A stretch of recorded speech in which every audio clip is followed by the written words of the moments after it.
دشمن تھے. اتنا آپ صلی اللہ علیہ وسلم کے خلاف دشمنی کی, لڑے, تلوار کے زور سے زیر نہیں ہوئے.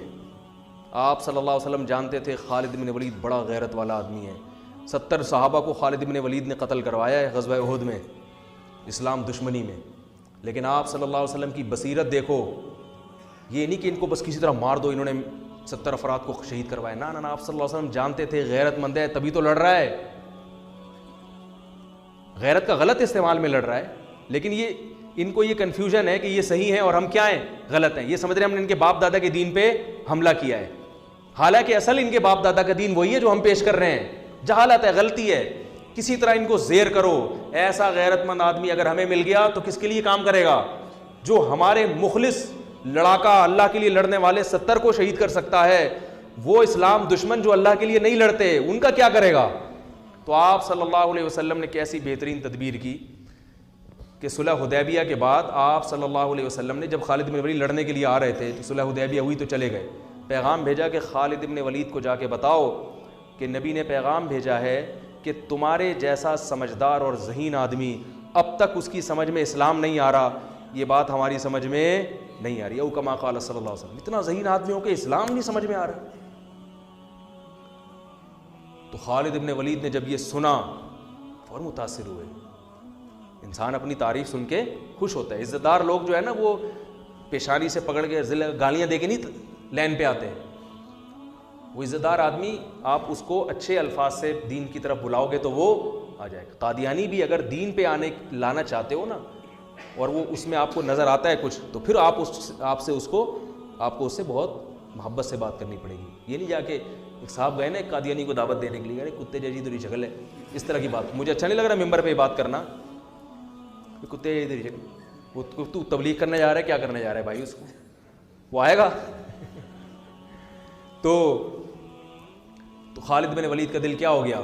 نرم. میں نے کہا غور کرو, تلوار سے نہیں, آرام سے. لڑائی سے ہمیں زیر, اس کا مطلب بزدل ہم ڈر گئے, نا آرام سے.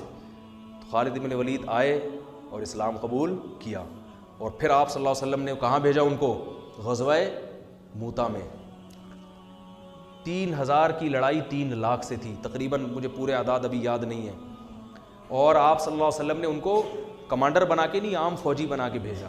3 صحابہ کو, جن میں جعفر طیار بھی تھے جو نجاشی کے سامنے تقریر کر کے آئے تھے, وہ میں بھی جلدی سے مکمل کر کے بیان ختم کرتا ہوں. ان میں حضرت جعفر طیار وہ بھی تھے. 2 صحابی اور تھے جن میں آپ صلی اللہ علیہ وسلم کے منہ بولے بیٹے زید ابن حارثہ, جو انتہائی چہیتے حب رسول اللہ.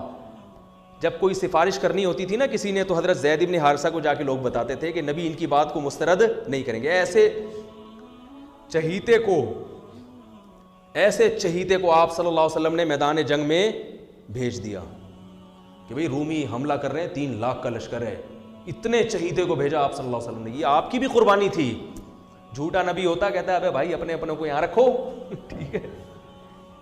کوئی جھوٹا نبی ہوتا ہے نا, کیا کہتا ہے, ابے ان کو تو نہیں, وہ ادھر بھیجو.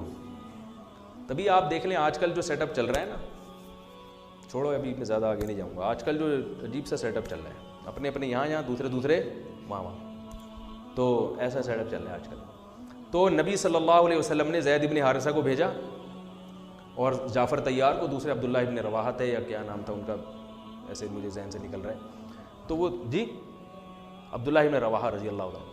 آپ صلی اللہ علیہ وسلم نے فرمایا ان میں اگر یہ ایک شہید ہو جائیں تو یہ امیر ہیں, یہ شہید ہو جائیں تو یہ امیر ہیں. اور مسجد نبی میں آپ صلی اللہ علیہ وسلم بیٹھ گئے.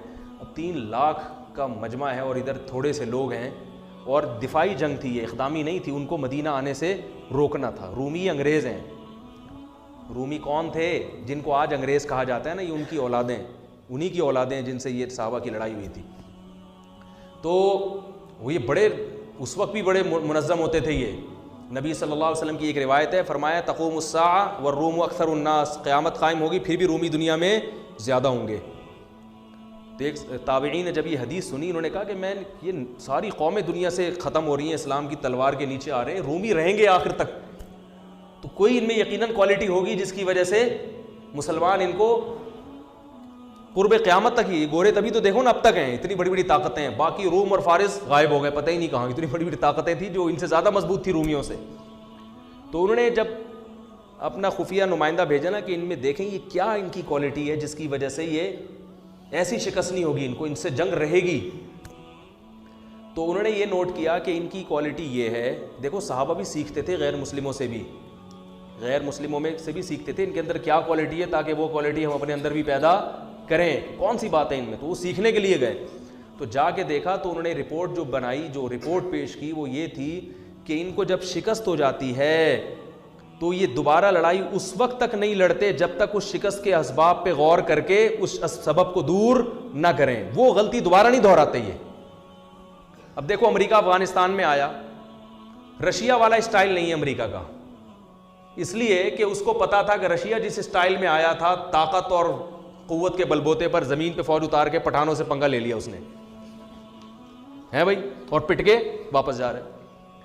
اب ہم لوگ تو مسلمان ہیں نا، صحابہ کے طرز پہ تو ہم چل نہیں رہے، ہم تو وہی غلطی بار بار دہراتے رہیں گے، کرتے رہیں گے. ایک دفعہ وہ پٹ کے آیا، اب جاؤ تم بھی پٹ کے آ جاؤ. ہم تو یہ کرتے رہتے ہیں. ہمارے یہاں کوئی ایسا نہیں ہے کہ بیٹھ کے غور کرو بھائی یہ کیوں ہوا، ملک میں یہ نقصان کیوں ہوا، آئندہ نہ ہو لہذا اس کی تلافی ہو. جیسے بھی قادیانیوں کا جو بل پاس ہو گیا ایک دم سے قادیانیوں کی حمایت میں، تو اس پہ غور ہونا چاہیے یہ ہوا کہاں سے ہے، اس پہ تسلی سے غور ہو کے پھر وہ لوگ سامنے آ جاتے، پھر آئندہ کے لیے ایسا نہ ہو، ان سب چیزوں پہ غور ہونا چاہیے نا. تو میں یہ عرض کر رہا تھا کہ خالد ابن ولید رضی اللہ تعالی، وہ جو تینوں شہید ہو گئے اور ایسی جنگ لڑی ہے انہوں نے. عبداللہ ابن رواحہ نے فرمایا، گوشت کھا رہے تھے انہوں نے چھوڑ دیا، انہوں نے فرمایا کہ زمانہ بہت طویل ہے، دیکھ لیا نا نہیں ٹک سکتے، ان کے سامنے لڑائی لازمی ہے. تو ایک صحابی نے تو اپنی بیوی کو طلاقیں دے دی وہاں کھڑے ہو کر.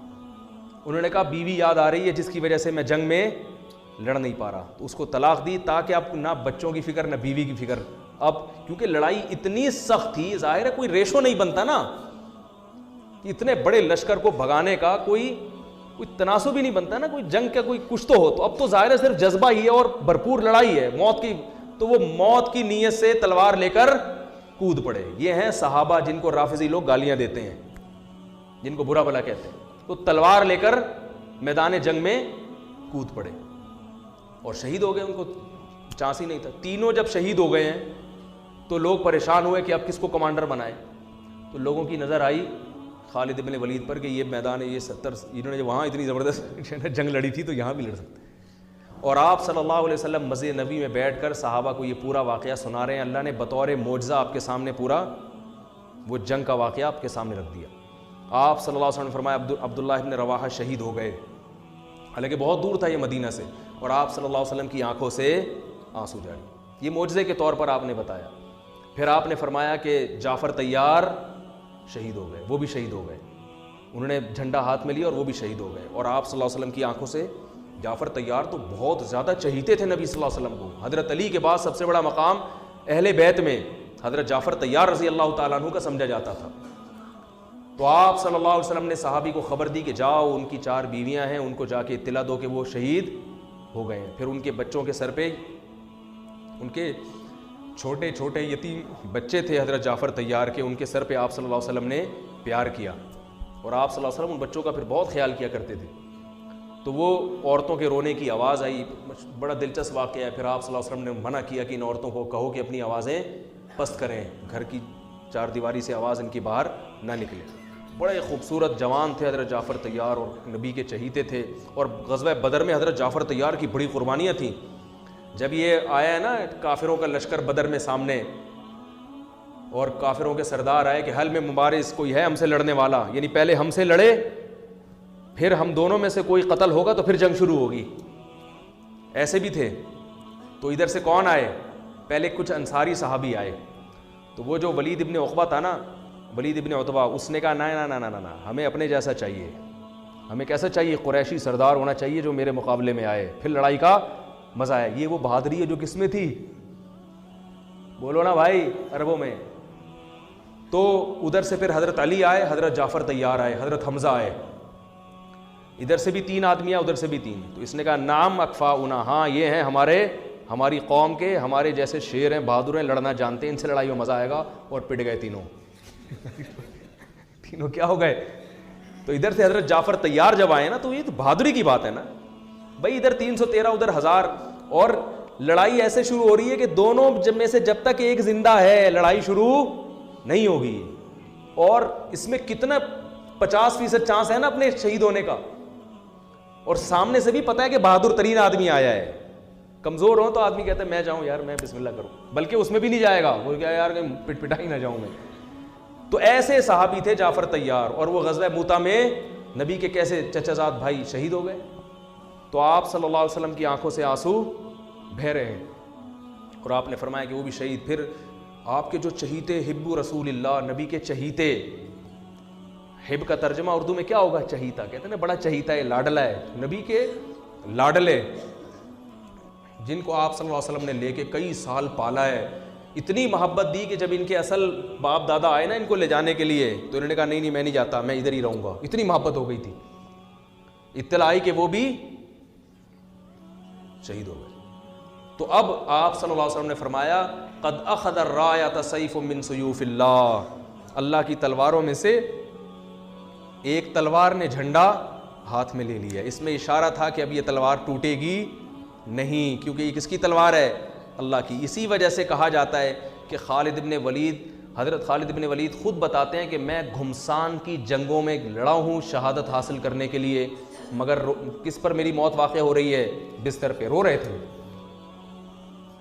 فرمایا کوئی ایسی جگہ میں نے چھوڑی نہیں ہے جہاں مجھے شہادت نظر آئی ہو اور میں گھسا نہ ہوں اس میں لڑتے ہوئے, مگر موت کہاں آ رہی ہے؟ بستر پہ. علماء نے اس کی وجہ بیان کی ہے کہ جس کو اللہ کے نبی نے اللہ کی تلوار کہہ دیا ہو تو یہ اشارہ ہے کہ اس کو شہادت نہیں مل سکتی, کیونکہ شہادت کا مطلب کافروں کے ہاتھوں قتل, اور کافر نے اللہ کی تلوار کو توڑ دیا, تو یہ نبی کی بات کیا ہو جاتی؟ غلط. تو حضرت جعفر طیار حضرت خالد ابن ولید فرماتے ہیں کہ ہم نے صبح سے لے کے رات تک لڑائیاں لڑتے رہے ہیں, صبح سے لے کے. اس لیے کہتا ہوں اللہ کے بندوں کچھ ایکسرسائز کیا کرو, خدا کے بندوں. صحابہ کتنا اسٹیمنا چاہیے. میں یہ نہیں کہہ رہا تلواریں چلانے کے لیے ایکسرسائز کریں, پھٹنے کے لیے کریں, اس کے لیے آرمی ہے, فوج ہے. جہاد کرنا ہے, جنگ لڑنی ہے, کس کو جوائن کرو؟ آرمی کو جوائن کرو, ملک کی حفاظت کرو. اپنے ہی لوگوں پہ جا کے پھٹ جانا یہ جہاد بولو نا بھائی نہیں ہے. لیکن یہ تو پتہ چلتا ہے نا کہ جب ملک کو ضرورت ہوئی, جب دین کو ضرورت ہوئی لڑنے کے لیے, مذہب کو ضرورت ہوئی لڑنے کے لیے, تو لڑنے کے لیے کچھ گدے پہ بیٹھ کے لڑائی سیکھو گے کیا؟ اور صحابہ کا اسٹیمنا کتنا تھا. صبح حضرت خالد بن الولید تلوار کتنی بھاری ہوتی کہ آپ اٹھا کے دیکھیں, وہ جو تلواریں تھیں وہ یہ قصائیوں کی چھریاں نہیں ہوتی تھیں, اتنی بھاری بھرکم تلواریں. فرماتے ہیں صبح فجر سے لے کے رات مغرب تک ہم تلواریں چلاتے رہے, اور میرے ہاتھ میں 9 تلواریں ٹوٹی ہیں, 9 تلواریں.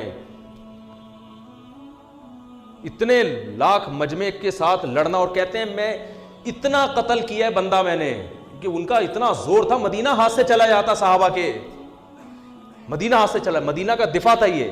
کہہ رہے ہیں اتنی تلوار چلی ہے کہ پھر وہ حضرت خالد بن جوش میں نا اشعار میں وہ پڑھا کرتے تھے. اور تو 9 تلواریں ٹوٹی ہیں, 9 تلواریں چلا چلا کے, تلواروں سے تلواریں مار مار کے ٹوٹی ہیں, پھر دوسری تلوار لیتے تھے.